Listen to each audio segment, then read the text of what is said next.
Arrancamos el año poniendo el ojo en un estudio de la Gallup que arrojó que cerca de la mitad de los dominicanos quieren emigrar. La mitad, señores y señoras. Para que se hagan de una idea, en Siria, mientras caían bombas de los cielos, la gente reportaba menos ganas de largarse, como se dice por ahí, que lo que reportan los dominicanos y las dominicanas. Según el estudio, la principal razón es la delincuencia. Claro está, caminar en las calles es casi un acto de valentía, o si no, uno de imprudencia. Quienes tienen vehículos suben a ellos con prisa y ponen seguros de inmediato. Las mujeres andamos abrazadas de nuestras carteras. Más de una familia ha tenido que sentarse con sus hijos a explicarle que si un atracador quiere su celular, no se tarde en entregarlo, porque podría perder la vida. ¿Cuántos no hemos dejado que una persona que conduce de manera abusiva siga su rumbo por miedo a que, de simplemente cuestionarle, saque un arma y todo termine en una desgracia? Las cifras son duras, sí, pero vivir la realidad es mucho, mucho peor.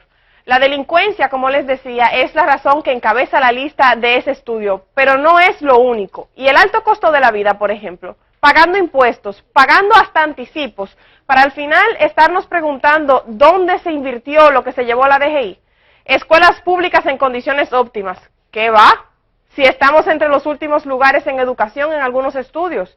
De las cosas más básicas de la vida es transitar, por ejemplo. Claro que la mitad del país se quiere ir, si ni eso. A pie te atracan. La condición, o las condiciones, mejor dicho, del transporte público parten el alma. Y si andas manejando, no te salva nadie de que un agente de tránsito se invente una multa para cobrarte por olvidarla. No hay forma.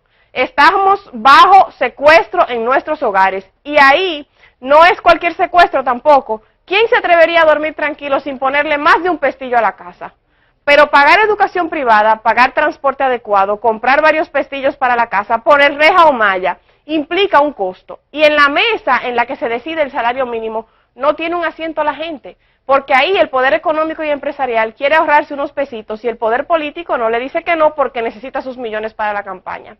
Así el salario mínimo para quienes sí tienen trabajo, que no es todo el mundo, no rinde, no da. La canasta básica en promedio supera los 30,000 pesos y en el sector privado el salario mínimo es cerca de 12,000 pesos, en el público 5,000 pesos, es decir, menos de la mitad. ¿Y cómo tener vivienda propia? Si además de los impuestos y los anticipos hay que pagar por servicios básicos, hay que tener inversor o planta porque la luz se va, y cuando llega hay que pagar la cara. Y lo del agua. El agua, señores, es algo tan básico. De los hogares que sí reciben agua potable, más de la mitad se pasa más días sin recibirla que recibiéndola. Más de medio país sin agua potable, pidiendo camiones, comprando agua, llenando cubetas en pozos lejanos, bajando y subiendo lomas para buscar agua al río.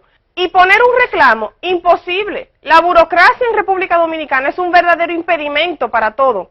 Vivir en este país es una odisea.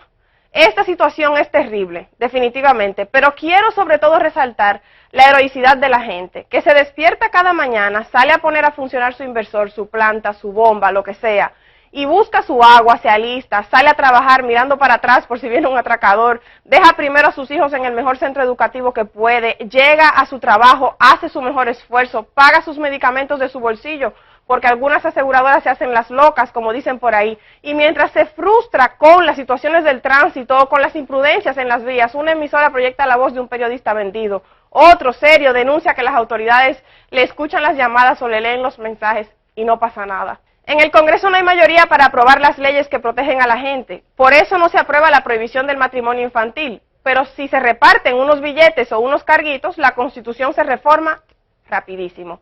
No le culpo ni le puedo culpar si llega a su casa y le dice a sus hijos que con el narco o con el rifero del barrio no se metan, que no les denuncien, que nadie los va a defender porque el policía de turno tiene con ellos un acuerdo secreto, pero a voces que quedará impune.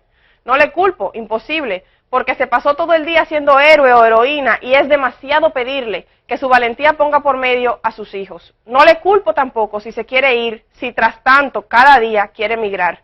Por eso les decía que los números como ese, de que casi la mitad del país quiere emigrar, son duros, pero la realidad detrás de esas cifras es aún más difícil. Felicidades en este nuevo año a todos los héroes y las heroínas del país por su esfuerzo, por su fuerza. A pesar de todo, a pesar de tanto, este país tiene cosas inmensamente buenas y la primerita es su gente. Volvemos contigo, Ari.